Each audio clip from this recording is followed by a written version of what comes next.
Surely you know this situation. You prepare an awesome presentation, start presenting and talk Time's up. until someone warns you that your 15 minutes of fame is up. But there's a dozen more important slides you still have not gone through.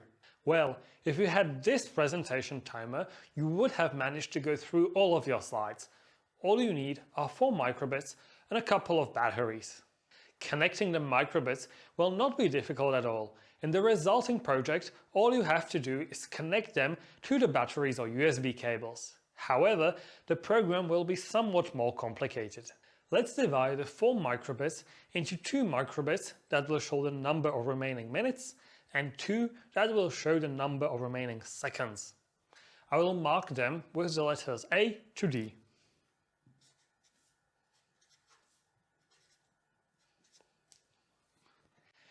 To keep all 4 microbits synchronized with each other, the first microbit from the left will be the boss, calculating the time left and sending it wirelessly to the remaining 3 microbits. Those will simply display the received digits on the display. In electronics, the main microcontroller is also called the master, and the rest that listen to it are called the slaves.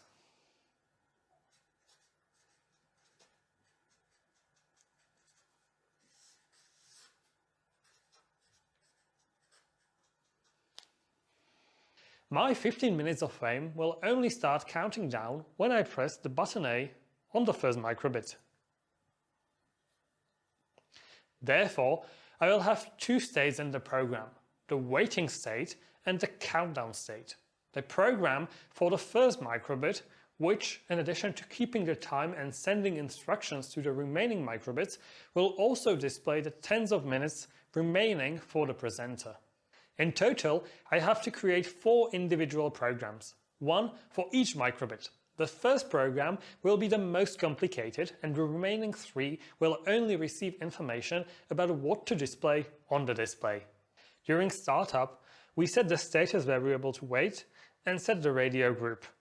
In this state, the code in the forever loop will only display a left arrow and nothing else will be done. But as soon as I press the button A, the state variable changes to countdown. The total time for the speaker is set and the start time is stored. It is more practical to have the total time of the presentation stored in seconds, so I will either enter the number 900 straight away, or I will help myself by calculating 15 times 60. But why do you need to save the start time? Basically, we have 2 ways to count down the time on the microbit. The first is using the pause command. In the forever loop, we'd repeatedly display the remaining time and pause for a second. And if we wanted to measure only a few dozen seconds this way, it would probably work quite well. However, when we realize that we also have to send wireless messages to other microbits and display the time on the display, each repetition could last a few milliseconds longer than the intended 1 second. And that could make quite a difference after 15 minutes of counting down, as the slight delay would be repeated 900 times. The second method that I have used in my program is to help myself with the millis command from the control category. It returns the number of milliseconds since the last start of the microbit. It's like a built-in microbit clock. I save the start time and the program continues in the forever loop.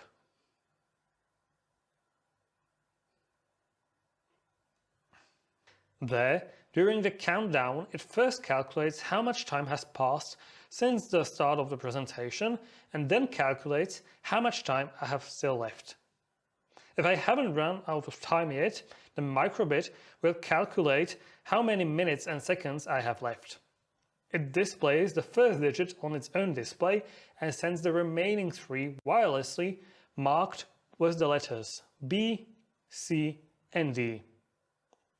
As soon as the time runs out, the letter S appears on the display and the message stop is sent to the remaining microbits. At the very end of the for loop, there is a 200 millisecond pause.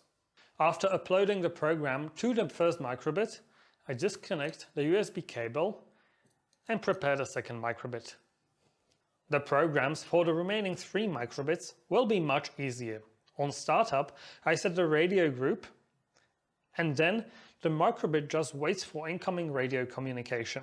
If it receives a value marked with the letter B, it will display the number. And if it receives a stop message, it will display the letter T. Again, I upload a program and connect another microbit. This program is different in only two slight details. It accepts the messages marked with the letter C and displays the letter O after running out of time. After uploading the program, I replace the microbit on the USB cable one last time and upload the final program. Similarly to the previous program, the only changes made are in accepting the messages named with the letter D and displaying the letter P after the end of the presentation. All 4 microbits are finally programmed. All you have to do now is to connect the microbits to the batteries or USB cables and start the timer.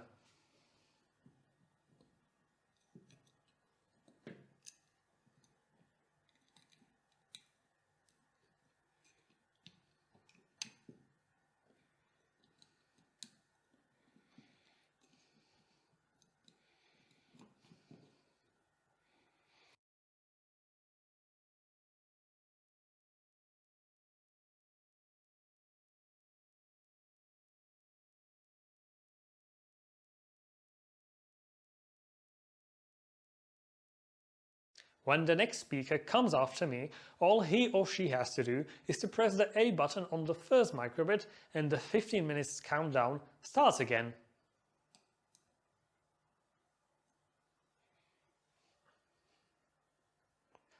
Of course, this timer could be further improved.